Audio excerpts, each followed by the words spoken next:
this gentleman as OPA for 10, 14 years, something like that. So this is entitled, I Want to Be Just Like OPA When I Grow Up. So I knew his daughter, Nanette, and from RCIA at Holy Cross. Bettina, Steffi, and Josh I knew from Life Teen Choir. I was a choir director then. And this went along for quite a while, and I was eventually invited to Sunday dinners, which was really kind of cool. At the Sunday dinners in the beginning, Josh and I would wrestle over the peas and corn, which we both loved. Opal would sit in the center of the table, strategically placed, and would occasionally pick food off of somebody else's plate. Why? Because food always tastes better when it comes off of somebody else's plate. Opal would also cover Josh with, and I'm sure she knows this, Josh would like to drink the salad dressing out of the bowl of salad, and Opal would cover for him when he was doing that. Plus, somebody would sneak Josh the ketchup, and Oma didn't feel like ketchup was appropriate for something. Opal would get him out of it, and he'd be able to get the ketchup. I watched the dynamics of the bowling family during the meals. At the end of each meal, all the girls would get up, they would clean the table and start doing the dishes. Opal, Josh, and I would sit there, and then Opal and I would have an after-dinner drink after that was all over. And he had all the different names for all these different liqueurs that he had. None of that I can share with you right now.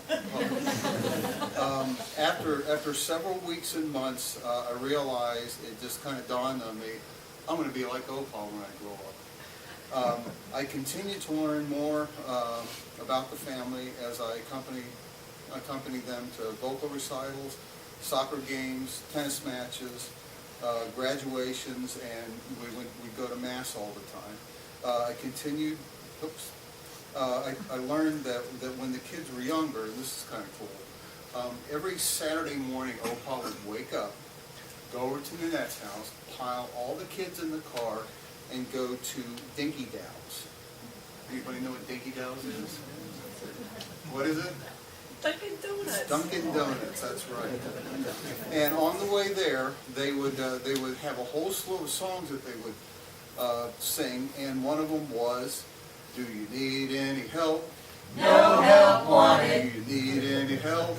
No help wanted. Do you need any help? Do you need any help? I can do this job all by myself."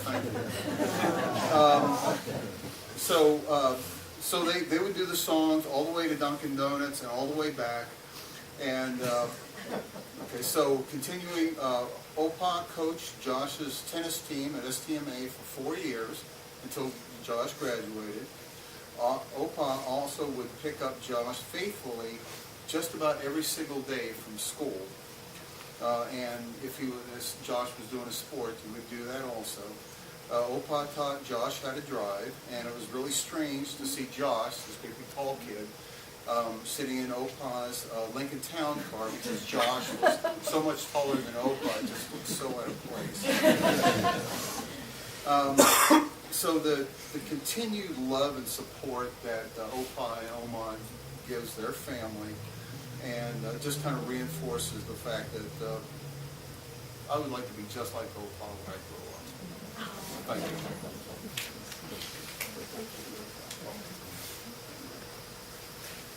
By the way, you got the right head.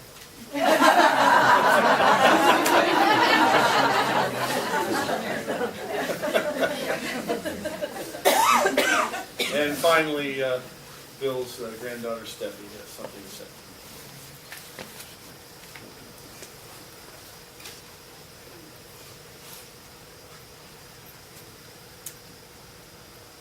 Thanks, Pierre. Thank you.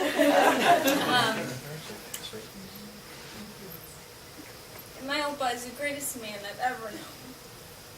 And I can't tell you all of the memories but I can tell you what they were filled with. And the night after he died, I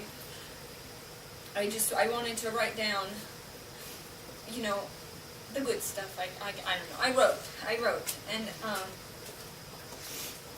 and so I wrote that I hope that my presence brought him comfort as he faded from us. I hope that sitting with him, holding his hands, singing and smiling, brought him peace and happiness. I have never been loved better than by him and Oma, and I don't think I've ever known love better than by their example. When I try to reflect on the ways that I've known love through him, I don't know where to start. Maybe with the teddy bear with the tennis racket that was in my newborn crib.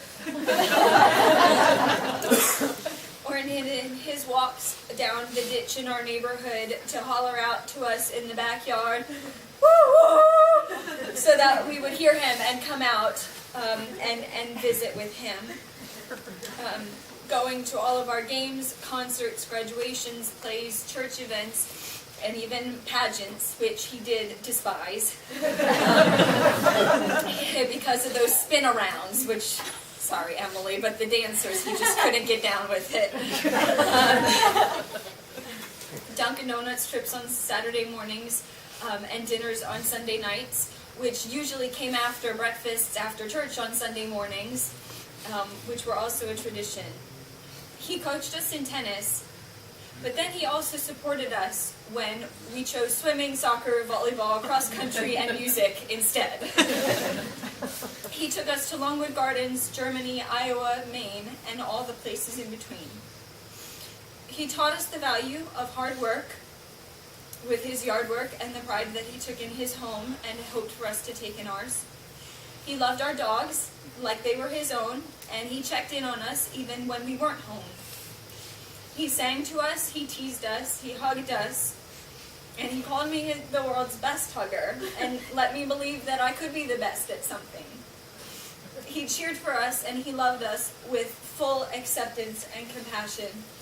He was patient as we struggled through our mistakes. Opa's smile let you know so much and put your heart at rest, because in it you are safe. We could be mediocre or worse, but his smile made us number one.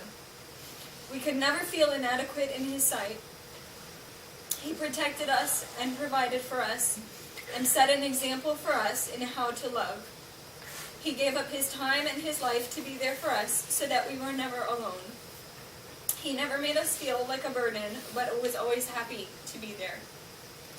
And when his body began to fail him, his humility made it possible for him to ask for help.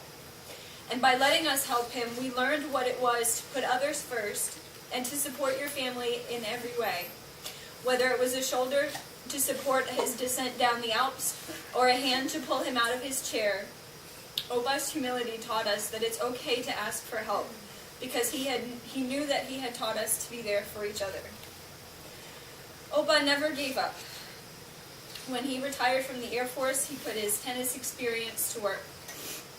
He ran the indoor tennis club, he helped start the Colonial Tennis Club, he opened the tennis corner, he coached hundreds of tennis students, he strung thousands of tennis rackets, and he made a lot of friends while he did it.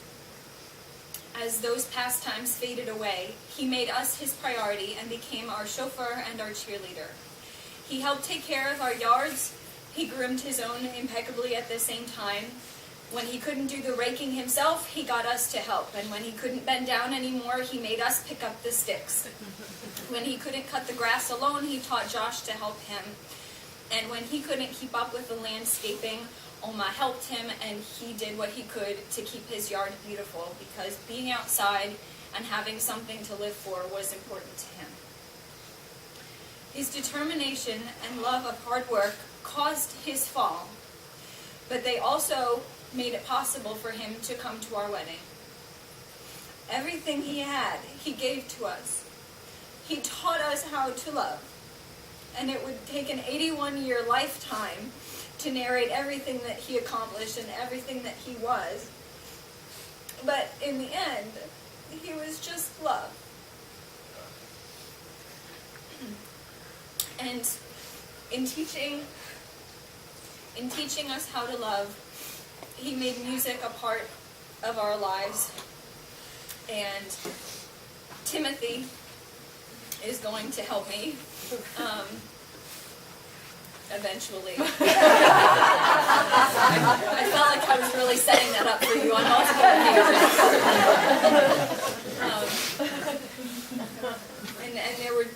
And there were too many songs that he taught us for us to sing all of them for you. And he didn't teach us this one, but it was always really special to our family because, a country boy from Iowa became a man of the world, and he shared the world with us.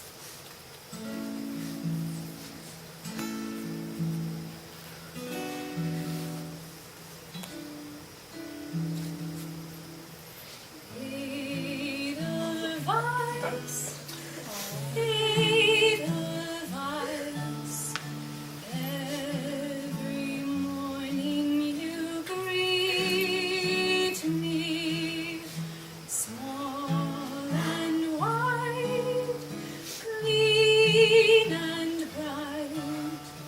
You look happy to meet me.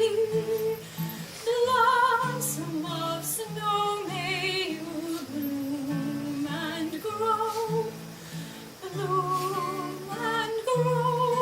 forever.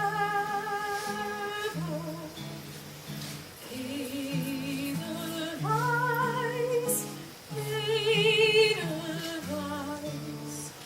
bless my homeland forever. And if you're not crying too much, you can sing with me.